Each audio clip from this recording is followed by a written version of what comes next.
네, 우리 다 함께 성경 말씀 보겠습니다. 오늘은 마태복음 5장 1절에서 12절 말씀입니다. 네, 우리 다 함께 마태복음 5장 1절에서 12절 말씀 우리 한 구절씩 교독하겠습니다. 의를 위하여 박해받는 자는 복이 있나니 천국이 그들의 것이니라.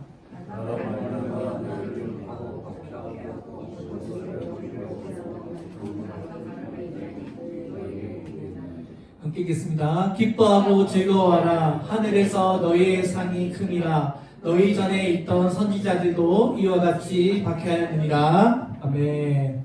네, 계속해서 오늘 주일 예배에 우리 예수님께서 우리들에게 가르쳐 주신 팔복의 마지막 복입니다. 바로 박해받는 자에게 주시는 하나님의 복에 대해서 말씀 나누겠습니다. 예수님께서는 의를 위하여 박해받는 자가 복이 있다라고 말씀합니다. 아니 예수님 박해를 받는데 왜 복이라고 말씀하십니까? 우리가 성경을 읽으면서 그런 생각이 들 수 있는데요. 오늘 예수님께서는 주의 나라를 위하여 여러 가지 고난과 역병이 있더라도 그것을 믿음으로 이겨내고 그들을 위하여 축복하는 하나님의 백성이 되면 그 복이 돌고 돌고 돌아서 나중에 큰 복으로 된다는 것을 오늘 예수님께서 우리에게 말씀하고 있습니다. 사단은 예수님을 믿지 않는 사람은 건드리지 않습니다. 그죠? 예수님 믿지 않아도 그냥 가만히 있어도 지옥으로 가는데 굳이 불신자들을 박해하거나 고난을 주거나 그렇게 하지 않는 것 같습니다. 사단은 예수님을 잘 믿는 사람들, 정말 하나님의 백성으로 내가 살겠다라고 다짐하는 사람들일수록 여러 가지 시험과 환난과 고난과 역경이 찾아오는데요. 우리가 이것을 믿음으로 잘 이겨내야 될 줄로 믿습니다. 오늘 예수님께서 말씀하시는 이 박해는 우리가 주를 믿는 삶 가운데서 믿음을 잘 지키기 위해서 당하는 박해입니다. 옛날에 우리 기독교가 처음에 들어올 때에는 예수님 잘 믿는 사람을 예수쟁이라고 했는데요. 기억나십니까? 예수쟁이. 쟤는 예수쟁이야. 예수님 믿는 사람을 굉장히 나쁘게 생각하고 예수님 믿는 사람들을 예수쟁이라든지 여러 가지 따돌림을 당하거나 사회적으로 배척을 당하는 그런 문화를 우리가 겪은 적이 있습니다. 오늘 우리가 하나님의 백성으로서 우리가 주의 길을 걸어갈 때 이 박해라든지 어떤 고난은 피할 수 없는 우리의 삶의 여정이라는 것을 우리가 기억해야 합니다. 우리는 흔히 구약 성경에 읽어보면 유명한 말씀이 있습니다. 눈에는 눈, 이에는 이. 우리 다 아시죠? 내가 당한 만큼 복수해 주겠다라고 하는 것이 이 유대 사회의 기본적인 문화였습니다. 내가 당한 만큼 너에게 복수하겠다. 내 눈을 해야면 내가 당신의 눈을 해야 할 것이고 당신이 나의 이빨을 빼면 내가 당신의 이빨을 빼겠다. 이렇게 보복하는 것이 유대 사회의 아주 전형적인 문화였고 율법에 그렇게 기록이 되어 있습니다. 자, 율법의 사회 얼마나 무섭습니까? 내가 당한 만큼 똑같이 너에게 되돌려 주겠다. 이 당시에 유대인들 사이에서는 내 이웃은 사랑을 하고 대신에 내 원수를 미워하라는 그런 유대의 전통이 있었다고 합니다. 누가 나를 때리면 그만큼 때리라는 것이 구약의 율법이었던 것입니다.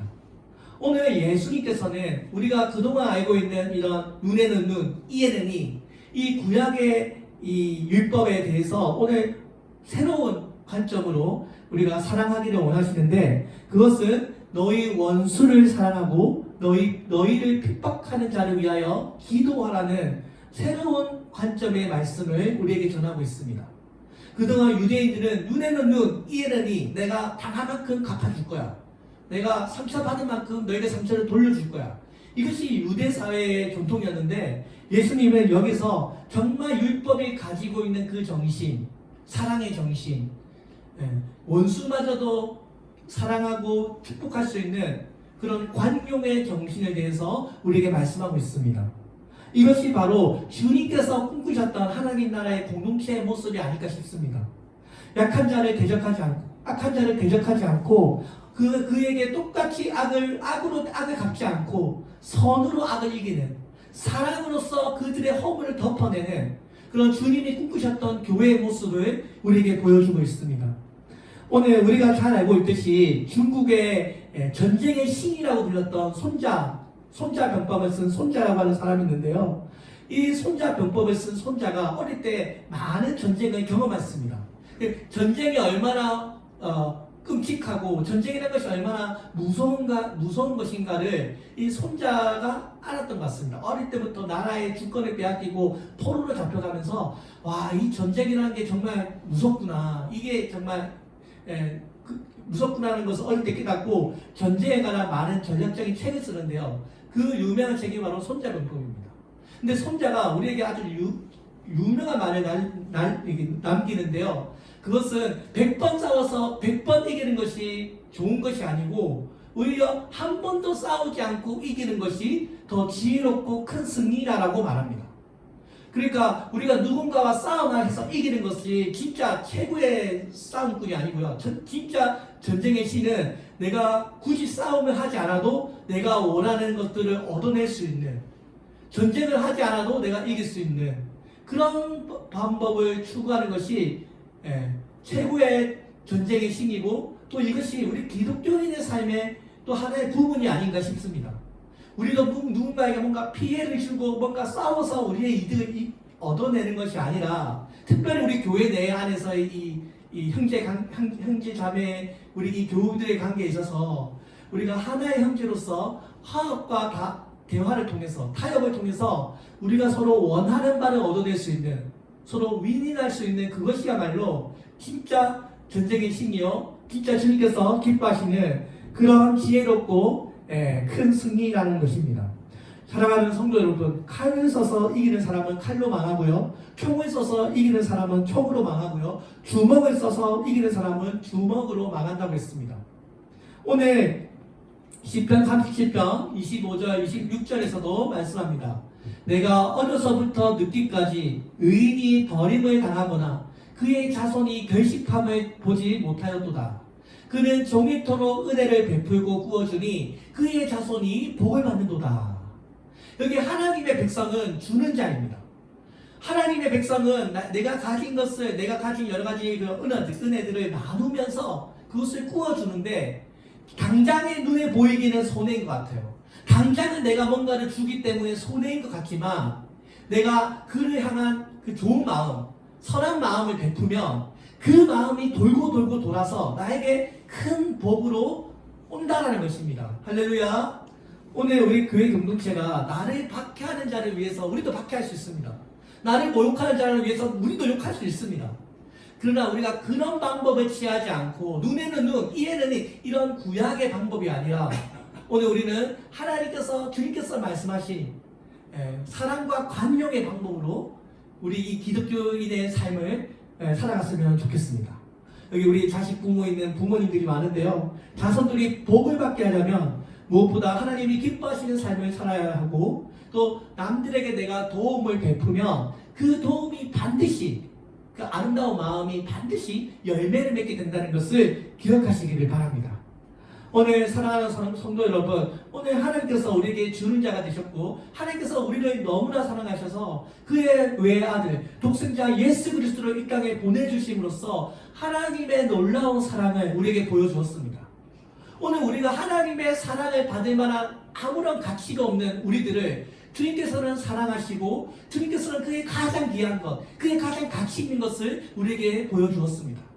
오늘 우리가 이 놀라운 하나님의 사랑을 받은 하나님의 빚진 자들이 되어서 오늘 우리가 주의 복음을 전하고, 주의 복음을 전하는 일에 여러 가지 환난과 핍박이 다가올지라도 그 사랑을 베풀어주는 그런 우리 백성들이 되었으면 좋겠습니다. 오늘 하나님께서 사람이 무엇을 심든지 그대로 거두리라라고 하는 이 주님의 말씀은 시대가 달라도 변하지 않는 인생에 관한 진리입니다. 시대가 변해도 내가 좋은 일을 베푸는 자는 반드시 좋은 복을 받게 되어 있습니다. 시편 44편 14절에서 다윗 왕이 다음과 같이 말합니다. 악을 버리고 선을 행하며 화평을 쫓아 따를지어다. 그러니까 우리가 우리 마음에 있는 악과 불의와 어떤 분노를 참고 선을 쫓다 행하다 보면, 주의 길을 걷다 보면 주님께서 우리에게 화평함의 복을 내려주신다는 것입니다. 오늘 우리 21세기의 이 인류를 한번 생각해 봅시다. 우리 인류는 한마디로 전쟁의 역사입니다. 그렇지 않습니까? 과학기술이 많이 발전했음에도 불구하고 끊임없이 전쟁은 우리 주변에 일어나고 있습니다. 세계 제1차 대전, 세계 제2차 대전, 또 우리 한국, 남한과 북한의 한국전, 또 월남전, 지금 러시아와 우크라이나가 막 서로 땅을 뺏으려고 하는 그런 인류 역사에 있어서 지금까지 여러 가지 테러와 전쟁과 갈등의 역사를 우리 인류가 겪어내고 있습니다. 지금 우리나라도 언제 어디서 이 남북한의 이 관계가 악화되어서 또 언제 또 한국 전쟁이 또 일어날지 우리가 모르는 것입니다. 오늘 우리가 최대한 하나님의 백성, 우리 지난주에 평화를 만드는 사람이 하나님께 복을 받는다고 했던 것처럼 오늘 우리가 할 수 있는 대로 우리가 할 수 있을 만큼 우리가 최선을 다해서 서로 화합하고 평화를 쫓고 어떻게든 서로 타협을 만들어내는 그런 평화를 만들어내는 백성들이 되어질 줄로 믿습니다. 전쟁과 싸움은 어떠한 유익을 가져다 주지 못합니다. 오늘 우리 그리스도인들이 추구해야 할 인생의 목표가 있다면 그것은 우리 공동체 내에 평화를 이루는 일이라고 믿습니다. 만약에 우리나라에 다시 한번 전쟁이 일어난다면 어떻게 되겠습니까? 그동안 우리가 쌓아올린 이 우리나라의 경제적인 안정과 사회적인 이런 기반들, 우리의 모든 생활들이 다시 다 파괴되고 말 것입니다. 자, 그런 의미에서 가장 중요한 것이 평화고요. 오늘 우리를 공격하고 우리를 박해하는 자가 있더라도 우리가 그들을 사랑하는 마음으로 평화를 만드는 사람들이 된다면 오늘 주님께서 우리에게 말씀하시는 원수를 미워하지 말고 그들을 위하여 기도하라고 하는 이 주님의 말씀을 이루는 것이라고 우리가 믿습니다.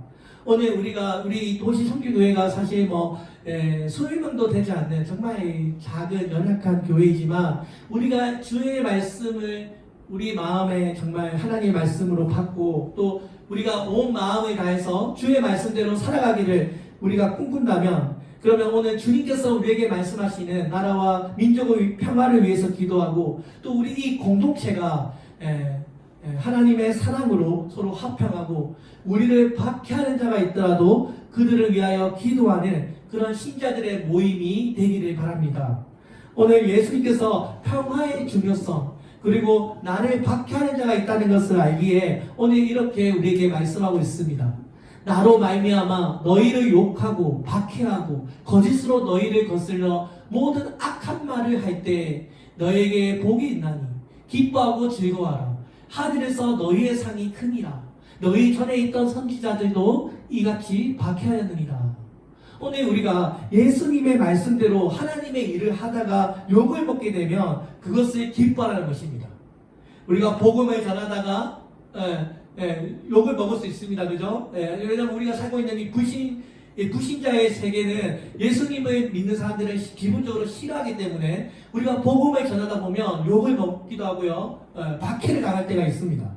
오늘 우리가 이렇게 박해를 당할 때 하나님께 상을 받았구나. 오히려 우리가 주님께서 나를 향하여 상을 주시는구나라고 생각하시기를 바랍니다. 오늘 이 복음이라는 것, 우리 주님께서 바보가 되셔서 미련하게 우리의 구원을 이루셨던 것처럼 오늘 우리가 미련하게 주님의 복음을 전하는 것입니다. 오늘 하나님께서 기뻐하신다면 이렇게 미련해 보이는 방법일지라도 우리가 사람들을 구원하시는 그 하나님의 사랑으로 그들을 위하여 기도하고 열심히 가여 전도할 때 무시당하고 경멸당할지라도 우리가 그들을 위하여 기도할 때 우리는 하나님의 명령을 지켜나가는 것으로 믿습니다. 오늘 우리가 헛되게 전하는 그 복음의 삶, 그 복음이 그냥 아무것도 없이 땅에 떨어지는 것 같지만 그 복음은 반드시 생명을 낳습니다. 제가 매일매일 시간 날 때마다 사실 밖에 나가서 전도하거든요. 우리 지난주에 명성교회 청년도 밖에서 만나고 전도하다가 이렇게 알게 됐고요. 우리 여기 김명기 집사님도 제가 전도하다가 알게 됐고, 전도할 때 하다 보면 정말 아무도 이 복음을 안 듣는 것 같지만 그래도 주님의 복음에 응답하여 역사하시는 그 하나님의 은혜가 있다는 것을 우리가 알고 있습니다. 이 복음이라는 것은 생명을 낳는 놀라운 하나님의 역사가 있습니다. 오늘 우리 도시성교교회는 주님께서 다시 오시는 그날까지 이 생명의 복음을 전하는 그런 교회가 되어야 될 줄로 믿습니다. 교단마다 매년 정기총회에서 교세 통계 현황을 발표하는데요. 코로나19 팬데믹 영향으로 지난 3년 동안 한국 교회가 전반적으로 큰 침체를 겪었지만 지금 팬데믹이 지난해부터 성도의 감소 수가 줄어들고 있고, 또 특별히 우리 대한예술교 합동교단, 우리 도시선교교회가 속해 있는 합동교단에서는 혼자 이렇게 교인이 조금 늘었다고 합니다. 대한예술교 장로회 합동 108회 총회 보고서에 따르면 성도 수가 전년 대비 59,151명 증가한 235만 명으로 집계되었다고 합니다. 지금 전체적으로 한국 교회 교인의 숫자가 줄어들고 있는데, 그래도 끝까지 복음을 전하는 사람들이 있어서 우리 합동교단은 조금 교인이 늘었다고 합니다. 우리가 잘 알고 있듯이 이 박해, 기독교의 역사가 사실 박해의 역사지 않습니까? 예수님을 믿는다는 이유로 돌로 유대인들이 그 스데반을 돌로 이렇게 쳐 죽이기도 하고, 이 기독교의 역사가 로마의 제국 아래서 늘 피해받고 박해받는 역사를 우리가 알고 있는데요. 그런데 이 교회라는 것이 항상 여러 가지 외부적인 그런 환경, 어려운 가운데서도 끊임없이 청정해왔다는 것을 우리가 알고 있습니다. 그러니까 박해가 너무 심해서 이 그리스도인들이 가정에 모여서 예배드리고요. 또 가정에 모이는 것도 쉽지 않을 때는 어떻게 했습니까? 땅굴을 파서, 그죠? 카타콤, 지하 동굴에 모여서 기독교의 신앙을 지켜나갔습니다. 그런 시절이 있었습니다. 교회는 언제나 이런 혹독한 박해 가운데 있었고요. 그 시대 가운데서도 하나님을 믿는 믿음을 지켜나갔던 그 순교의 신앙을 가졌던 사람들로 인해 교회는 그 생명력을 계속해서 유지해 나갔습니다. 그래서 우리가 알고 있듯이 그 심한 고통을 당하던 그 교회의 박해 시대에서 콘스탄티누스 황제가 313년 기독교를 최초로 정식 종교로 인정합니다. 이게 기독교의 역사를 한번 바꾸는 위대한 역사가 일어난 것입니다. 그동안 자유롭게 예배드리지 못해서 가정에서 몰래 예배드리다가 또 동굴에 숨어서 예배드리는 그런 시절이 있었는데요. 이 313년에 모르겠습니다. 왜 콘스탄티누스 황제가 갑자기 기독교를 인정하게 됐는지, 원래 그 전까지만 불법 종교를 해서 막 박해를 하다가 어떤 계기를 통해서 이 종교, 우리 기독교를 정식 종교로 인정하고 간용합니다. 그러면서부터 기독교의 역사가 바뀌는데요. 기독교의 숫자가 폭발적으로 많아지게 되면서 이제는 그동안 집에서 모이다가 이제는 많은 사람들이 기독교로 넘어오면서 개종하면서 이제 많은 사람들을 수용할 수 있는 예배당이 필요하게 된 것입니다. 자, 그래서 중세 시대에 많은 사람들이 모이던 법정이라든지 또 로마 공공 직무실, 행정기관들을 예배당으로 사용하기 시작했습니다. 이 바실리카라고 하는데요. 이것이 중세시대 최초의 성당으로 쓰이게 되었습니다. 그러니까 갑자기 기독교인의 숫자가 폭발적으로 증가하니까 예배당을 찾다 보니까 그 당시에 이제 바실리카, 법정, 사람들이 많이 모이잖아요. 그곳을 이제 개조해서 기독교의 성당이 시작하게 된 것입니다. 이 바실리카로 만들어진 이 성당이 유럽 근대 건축물의 성당의 기초가 되고요. 오늘날까지 우리가 유럽에 가면 이 바실리카로 지어진 성당에 가서 성당 구경하고 로마라든지 가서 이렇게 구경하지 않습니까? 이것이 기독교가 갑자기 박해받던 그 시절을 지나서 기독교로 바뀌게 되면서 이게 이제 기독교의 문화가 유럽에 꽃을 피우게 된 것입니다. 자, 그래서 오늘 우리가 그래서 이 예배가 이제 우리 법정 한번 생각해 보세요. 길잖아요, 그죠? 기니까 이 목사님이 사제들이 걸어 나오는 시간이 너무 기니까 그때 이제 화려한 음악을 넣으면서 의장 그 황제가 마치 입성하듯이 화려한 그 음악을 넣고 또 예배가 좀 더 화려해지고 웅장해지기 시작했던 것입니다. 자, 그러니까 자, 그래서 우리가 이 하나님의 예배당에 오게 되면 우리 하나님께서 우리에게 부르신 우리의 어떤 역할과 자리가 있습니다. 예배의 자리, 기도의 자리, 섬김의 자리. 주님께서 우리를 교회의 예배당으로 부르실 때 우리가 교회에 필요한 그 역할을 감당하는 그런 역할과 자리가 있습니다. 이것이 어떨 때는 하기 싫고 내가 하기 싫을 때가 있지만 그래도 해야 하는 나의 역할이 있습니다. 오늘 하나님께서 그 박해받는 그 자리에서 우리를 이제는 자유롭게 예배드리는, 이제는 장교의 종교의 자유가 있어서 우리가 자유롭게 모여서 예배드리는 이런 문화를 우리가 살아가고 있는데요. 오늘 우리가 그동안 무수한 핍박과 박해를 받으면서도 끝까지 믿음을 지켰던, 순교를 하면서까지 그 믿음을 지켰던 그 성도들의 생각하면서 오늘 나를 부르신 이 하나님의 자리에 하나님의 의를 지키면서 어떤 어려움이 있더라도 우리가 이겨낼 수 있기를 바랍니다. 우리 주변에 보면 복음을 전하는 일에 또 내가 예수님을 믿는 것을 때문에 우리를 싫어하고 미워하는 사람들이 분명히 있습니다.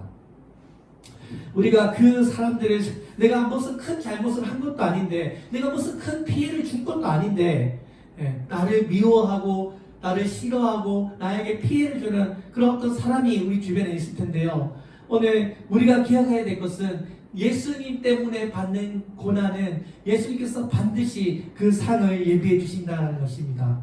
오늘 우리만 당하는 고난이 아니라 그동안의 구약의 선지자들과 우리의 믿음의 모든 선조들이 이런 믿음 때문에 박해를 받아왔다는 것을 우리가 알고 있습니다. 오늘 예수님께서 우리에게 박해를 받는다는 것은 너희들이 선지자와 같은 부류에 있다는 것을 말씀하십니다.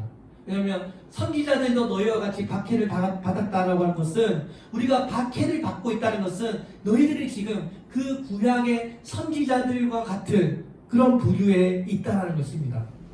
우리가 흔히 나를 박해하는 사람을 원망하고 증오하고 미워하면 먼저 어떻게 되나요? 우리의 마음이 아프고 우리의 마음이 병이 들고 우리의 인생이 불행하게 됩니다. 오늘 우리가 하나님께서 기뻐하시는 교회, 하나님께서 기뻐하시는 그런 행복한 가정을 꾸미기를 우리가 원하시는데 그러기 위해서는 가장 먼저 우리의 마음이 행복해야 되고 우리의 마음 안에 하나님의 기쁨이 가득해야 우리가 주님의 축복을 나눌 수 있는 사람들이 된 줄로 믿습니다. 오늘 주님께서 우리에게 의를 위하여 박해받는 것은 여러 가지 죄의 유혹과 시험 속에서도 꿋꿋이 주의 길을 따라가는 것입니다. 나를 부르신 그곳에서 끝까지 충성하는 것입니다. 아내면 아내로서, 남편이면 남편으로서, 부모면 부모로서, 자녀로서 주님께서 나에게 주신 그 사명을 따라서 내가 부여받은 그 자리를 끝까지 지켜내는 것이 의를 위하여 박해를 받는 것입니다. 오늘 우리는 이 교회 안에 우리에게 맡겨진 사명이 있습니다. 오늘 내가 그 사명을 감당하는 것은 주님께서 나에게 약속하신 의를 위하여 박해를 받는 것과 같습니다. 오늘 예수님께서는 하나님 나라의 백성이 의를 위하여 박해를 받는 것이 실제로 예수님을 위하여 받는 박해임을 주님께서 말씀하고 있습니다. 그러니까 우리 인생 가운데 받는 여러 가지 고난은 예수님 때문에 당하는 박해라는 것입니다. 우리가 주님께 구원을 받았기 때문에 박해를 받는 것입니다. 사랑은 그냥 예수님 믿지 않는 사람들은 손대지 않습니다. 정말 예수님 잘 믿는 사람들에게 여러 가지 환난과 시험이 찾아오는데요. 오늘 우리가 이 인생을 살아가면서 예수님, 저는 한 번도 박해당한 적이 없습니다. 저는 그냥 잘 살아가고 있습니다 라고 묻는다면 우리가 정말 신앙인의 길을 걸어가고 있는지 우리 자기 자신을 한번 질문해 보아야 합니다. 오늘 우리가 잘 알고 있듯이 이 복음서에 비춰진 예수님의 삶은 끊임없는 박해 속에 살았습니다. 그렇지 않습니까? 하나님의 아들임을 주님께서 말씀하셨을 때 그 누구도 가족도 예수님을 믿지 않았고요. 많은 유대인들이 예수님을 십자가에 못 박기까지 하셨습니다. 그러나 예수님께서는 그 마지막 십자가 상에서 가장 싫은 마지막 그 십자가의 상에서 예수님을 박해하고 예수님을 못 받는 그들에게 예수님께서는 저들을 사하여 주옵소서, 자기들이 하는 것을 알지 못하나이다 하고 주님께 용서를 구합니다. 그 십자가의 마지막 상에서 자기를 박해하는 자들에게도 주님은 자비를 베풀었던 것입니다. 또 우리가 잘 알고 있는 스데반도 유대교가 하나님을 배반한 역사를 말하면서 그 자신을 돌로 쳐 죽이는 그 사람들을 향하여 하나님, 저들은 자기의 죄를 모릅니다, 저희들을 용서해 주옵소서라고 기도했습니다. 오늘 우리가 이 두 모델, 예수님과 스데반, 정말 끝 죽음에 순교하는 그날까지 자기를 박해하는 그 사람들을 오히려 사랑하는, 오히려 관용하는 그 모습을 우리에게 보여주고 있습니다. 이것이 어쩌면 참된 교회의 모습인지 모르겠습니다. 그 스데반이 죽는 자리에 누가 있었죠? 사도 바울이 그 자리에 서 있습니다. 사도 바울은 예수님을 믿기 전에 혹독하게 교회를 핍박하던 사람입니다. 다메섹 도상에서 예수님 믿는 자들을 핍박하러 가는 그 언덕에서 초자연적인 계시로 사도 바울이 예수님을 믿게 되죠. 그때 예수님께서 뭐라고 하십니까? 나는 네가 핍박하는 예수라 라고 말합니다. 여기서 예수님께서도 네가 핍박하는 예수라. 그러니까 사도 바울은 예수님을 핍박한 것이 아니고 사실은 초대 기독교인들을 핍박했는데요. 그런데 예수께서는 그 초대 기독교인들을 핍박하는 것을 마치 자기가 핍박을 받는 것 같이 말씀하십니다. 그러니까 예수님께서는 하나님 나라의 백성을 마치 자기와 동일시하고 있습니다. 나는 네가 핍박하는 예수라. 사랑하는 성도 여러분, 오늘 우리가 핍박을 받고 복음의 일을 전할 때 여러 가지 고난과 역경이 많이 찾아오지만 주님은 그 마음을 아십니다. 주님은 그 고난과 역경을 마치 자신이 받는 핍박처럼 주님이 여기십니다. 사랑하는 성도 여러분, 오늘 우리가 하나님의 찬송하는 이 입으로 누군가를 저주하는 것이 마땅하지 않다라고 했습니다. 나에게 좋지 않는 소문을 내더라도, 나를 박해하더라도 일단은 참고 주를 위하여, 그들을 위해서 기도하는 그런 모습을 유지하라는 것입니다. 오늘 하나님께서는 이런 박해라는 사건을 통하여 새로운 관계의 문을 여십니다. 우리가 사도행전을 읽어보면 끊임없이 유대인들이 기독교 사도들을 박해하는데요. 박해할 때마다 어떻게 하십니까? 하나님은 또 다른 지역에 가서 복음을 전하고, 또 다른 지역에 가서 복음을 전하고, 새로운 관계의 문을 여셨습니다.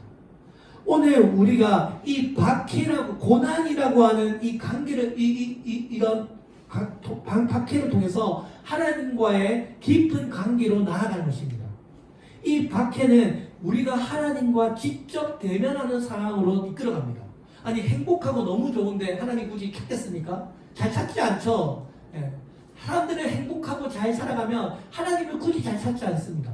근데 뭔가 박해가 찾아올 때, 가정에 먼저 어려움이 찾아올 때, 정말 기도하지 않으면 안 되는 그런 상황에 우리가 처하게 될 때, 비로소 우리는 하나님의 은혜를 구하게 됩니다. 하나님, 저를 도와주옵소서. 하나님 외에는 저를 도울 자가 없습니다. 너의 도움이 어디서 옵니까? 하나님, 하나님의 얼굴을 나를 외면하지 마옵소서. 우리가 그제서야 주의 은혜를 구하는 것입니다. 이처럼 우리의 삶의 박해는 우리를 더욱더 하나님께로 이끌어가는 역할을 합니다. 이 박해라는 것이 표면적으로 볼 때는 안 좋은 것이지만, 마음을 상하게 하지만, 이 박해라는 과정을 통해서 우리의 삶을 완전히 바꾸어 놓고요, 더욱더 하나님의 은혜를 구하게 되는 계기가 된다는 것입니다. 그런 의미에서 박해는 때로는 축복입니다. 그죠? 우리는 항상 나를 미워하는 사람들을 극복하는 과정을 통해서 우리의 신앙이 더욱더 굳건해집니다.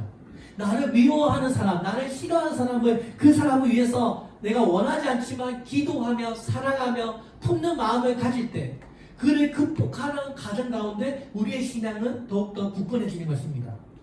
내가 소중히 여기는 것에 도전을 받을 때, 내가 최고로 가치 있는 것을 인정할 때, 아니면 완전히 던져버리거나 둘 중에 하나를 선택하게 됩니다. 오늘 우리가 이 고난이라고 하는, 이 박해라고 하는 직면했을 때 내가 정말 소중하게 여기는 것인지, 아니면 내가 그냥 내버려도 괜찮은 것인지를 우리가 선택하게 된다는 것입니다. 오늘 우리가 이 박해라는 것이 우리의 신앙을 더욱더 순결하게 만들어주고 우리의 신앙을 더욱더 다듬어줍니다. 오늘 우리가 하나님의 뜻대로 살아갈 때 세상이 우리를 불편해한다는 것을 우리가 압니다. 우리가 하나님의 뜻대로 살기 때문에 누군가의 눈 밖에 나간다는 것을 우리가 잘 알고 있습니다. 그러나 그것이 오히려 우리가 주님 안에서 정말 주님이 기뻐하시는 그런 길을 걷고 있다는 것을 나타내는 증거라는 것입니다. 하나님의 나라의 백성이 무엇입니까? 우리는 이 세상과 반대로 살아가는 사람들입니다. 이 세상 사람들은 나에게 손해를 주면 그 손해를 내가 똑같이 받겠다라고 하는 그런 구약적인 세계관을 가지고 있다면 오늘 우리는 그 사람을 품어내는 정말 신실한 하나님의 뜻을 이루어내기 때문에 하나님의 뜻을 거스르는 그 사람들을 우리가 부끄럽게 한다는 것입니다. 진리가 드러나면 드러날수록 하나님 불신자들이 얼마나 제약된 사람인가를 보여주기 때문입니다. 핍박은 때로는 축복입니다. 우리가 세상에서 많은 칭찬을 듣고 사는 것이 복이 있는 것이 아니라 오늘 예수님 때문에 오히려 욕을 먹고 박해를 당할 때 그것이 우리의 신앙을 순결하게 만들고 우리 신앙의 불순물들을 제거해 주기 때문에 박해는 축복이라는 것입니다. 오늘 우리가 이 세상을 살아가고 있지만 우리는 이 세상에 속해 있는 사람들이 아닙니다. 우리가 이 세상 사람들과 여러 가지 관계를 맺고 살아가고 있지만 우리의 우선순위는 하나님께 두고 있습니다. 오늘 우리가 우리의 삶의 우선순위를 하나님 나라에 둘 때 우리는 여러 가지 어려움을 당할 수 있습니다. 그러나 하나님께서 반드시 그것을 극복할 수 있는 믿음과 능력을 주실 줄로 믿습니다. 오늘 우리가 복음대로 산다는 것이 무엇입니까? 오늘 우리가 하나님 말씀대로 산다는 것은 우리가 세상과는 다른 삶을 사는 것입니다. 오늘 하나님 안에서 경건하고자 하는 그 사람들은 반드시 핍박이 있을 거라고 말씀하고 있습니다. 오늘 우리 교회가 여러 가지 핍박을 직면하게 될 때 그것은 복음 안에서 우리가 하나 되는 기회임을 믿으시기를 바랍니다. 오늘 우리가 핍박하는 자를 축복하고 그들을 오히려 끌어안음으로써 하나님의 나라가 확장될 줄로 믿습니다. 우리만 당하는 고난이 아니고요. 구약의 선지자들이 이와 같은 고난을 받았습니다. 오늘 우리가 고난을 받는다는 것은 선지자들의 전통 위에 우리가 서 있다는 것입니다. 사도 바울은 믿음의 아들이었던 디모데에게 이렇게 말합니다. 무릇 그리스도 예수 안에서 경건하게 살고자 하는 자는 핍박을 받으리라. 사도 바울이 자신이 가장 아끼는 아들에게 마지막 유언으로 예수님 안에서 정말 거룩한 삶을 살고자 할 때 여러 가지 핍박이 있을 것임을 말씀하고 있던 것입니다.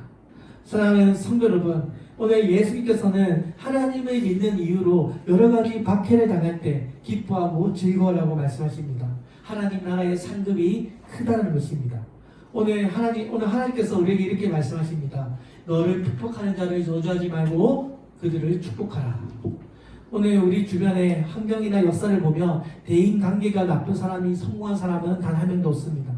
우리 주변에 악한 자라도 우리가 그들을 사랑으로 품고 그들을 위해서 기도하고 그들을 우리의 하나님의 사람으로 만들어낸다면 하나님의 나라가 확장될 줄로 믿습니다. 오늘 사랑하는 성도 여러분, 우리를 핍박하는 자를 저주하지 말고 축복하시기를 바랍니다. 우리는 축복하기 위해 축복받습니다. 이것이 오늘 우리가 하나님 안에서 남을 사랑하고 자신도 사랑하고 남에게 맛있는 것을 주면 자신도 나중에 맛있는 것을 먹을 수 있습니다. 우리의 육신에 휘둘리지 않고 경건한 대응으로 택하는 삶은 언제나 좋은 열매를 맺습니다. 오늘 하나님께서 우리에게 핍박이 있을지라도 주님의 일을 하다 보면 여러 가지 핍박이 있습니다. 그러나 그것을 믿음으로 이겨내시고 사랑으로 품어내시는 주의 백성들 되기를 주의 이름으로 축원드립니다.